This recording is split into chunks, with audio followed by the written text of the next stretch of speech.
എൻ്റെ അടുത്തൊരു പേഷ്യൻ്റ് ഒന്നല്ല കുറേ അധികം പേഷ്യൻ്റ് പറഞ്ഞതാണ്, ഡോക്ടറെ ഇതിന് ഒട്ടും താല്പര്യമില്ല, സെക്ഷൽ ഇൻ്റർകോഴ്സിന് പ്രത്യേകിച്ച് രാത്രിയിൽ ഒന്നുമില്ല, കിടന്നുറങ്ങുകയാണ് ചെയ്യുന്നത്. ഇത് നിങ്ങൾ പലരും നോട്ടീസ് ചെയ്തതാണ് കേട്ടോ. ആണുങ്ങൾ മിക്കവരും രാത്രിയിൽ കിടന്നുറങ്ങാനാണ് താല്പര്യപ്പെടുന്നത്, റാദർ ദാൻ ഒരു ഒരു ഒരു എനർജറ്റിക് ആയിട്ടുള്ള ഒരു വർക്ക് ചെയ്യാതെ. എന്തുകൊണ്ടായിരിക്കും അത് സംഭവിക്കുന്നത്? അത് അവരുടെ ഹോർമോൺ ലെവൽ പോലെയാണ്. അതുകൊണ്ട് തന്നെയാണ് ഈ സ്ത്രീകൾക്ക് എന്നതാ സംഭവിക്കുന്നത്, അവർക്കൊരു മന്ത്ലി സൈക്കിളാണ് അല്ലേ, ഈസ്ട്രജനും പ്രൊജസ്ട്രോണും ഒക്കെ അങ്ങോട്ടും ഇങ്ങോട്ടും ഒക്കെ വേരി ചെയ്തൊരു മന്ത്ലി സൈക്കിളാണ് ഉണ്ടാകുന്നത്. പക്ഷേ പുരുഷന്മാർക്ക് അങ്ങനെയല്ല, അവർക്കൊരു ഡെയിലി സൈക്കിളാണ് യൂഷ്വലി സ്റ്റഡീസ് കാണിക്കുന്നത്. അതായത് ടെസ്റ്റോസ്റ്ററോൺ ഏറ്റവും കൂടുതൽ, ടെസ്റ്റോസ്റ്ററോൺ ആണ് അവരുടെ ഹോർമോൺ ഏറ്റവും കൂടുതൽ കാണുന്ന ഏത് സമയത്താണ്? മോർണിംഗ് ആണ്. മോർണിംഗ് ആക്കി അവർക്ക് ഏറ്റവും കൂടുതൽ എനർജി ഉള്ള സമയത്ത്. അത് ആ സമയത്ത് ഒരു സ്റ്റീമിങ് സെക്സിനുള്ള താല്പര്യം കാണും, അല്ലെങ്കിൽ ഒരു ജിമ്മിൽ പോകാൻ, കളിക്കാൻ, എന്തെങ്കിലും എക്സസൈസ് ചെയ്യാൻ, ഇതിനൊക്കെ ഏറ്റവും കൂടുതൽ എനർജി ഉള്ള സമയം മോർണിംഗ് ആയിരിക്കും.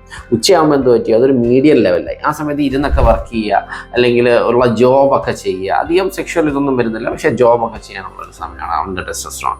വൈകുന്നേരം ആയപ്പോഴത്തേക്ക് അത് കുറച്ചും കൂടെ കുറഞ്ഞു. അപ്പോൾ ഒന്ന് റെസ്റ്റൊക്കെ എടുക്കാം. മിക്കവരും ക്ലബിലൊക്കെ പോയി ഒരു പെഗ് അടിക്കുന്ന ഒന്ന് റെസ്റ്റിംഗ് ഫേസാണ്, ഒന്ന് സമാധാനമായിട്ടിരിക്കുക.